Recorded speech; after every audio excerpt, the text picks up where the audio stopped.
જે તમે કીધું 80-90% સેલ તમારો ક્વિક કોમર્સથી છે, રાઈટ? તો તમે એના માટે તમે શું માર્કેટિંગ સ્ટ્રેટેજી ફોલો કરો છો અને તમે તમારું એ બજેટ છે એને ક્યાં ક્યાં સ્પેન્ડ કરો છો? એ હતું કે 2024ની જે આઈપીએલ હતી એમાં જે ફાઇનલ મેચ હતી એ ફાઇનલ મેચમાં અમે લોકોએ 3 કરોડ રૂપિયાની આઈસ્ક્રીમ સેમ્પલિંગમાં આપી દીધી. એક 25-30 હજાર ઓર્ડર એક્સપેક્ટેડ હતા અને એક ઓર્ડરમાં અમે લોકોએ 100 રૂપિયાની મેંગો આઈસ્ક્રીમ આપી.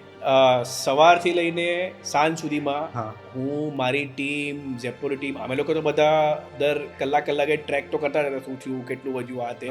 પછી જ્યારે આઈપીએલનું ફાઇનલ પતી ગયું સન્ડેના, પછી મંડે અમે લોકોએ એક વીક સુધી કોઈ પણ એડ ના ચલાવી. ઇવન ધ રેગ્યુલર જે એડ હતી એ પણ ના ચલાવી, બધું જ બંધ કર્યું.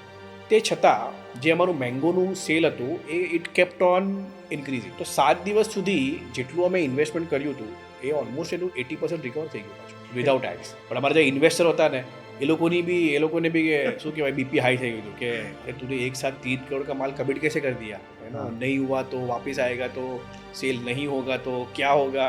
But now it become a case study કે નહીં, આવું એક અખતરો કર્યો હતો બ્રાન્ડે અને ચાલી ગયો. એના પછી ઘણા બધા બ્રાન્ડો એ બી એ સ્ટ્રેટેજી કરી.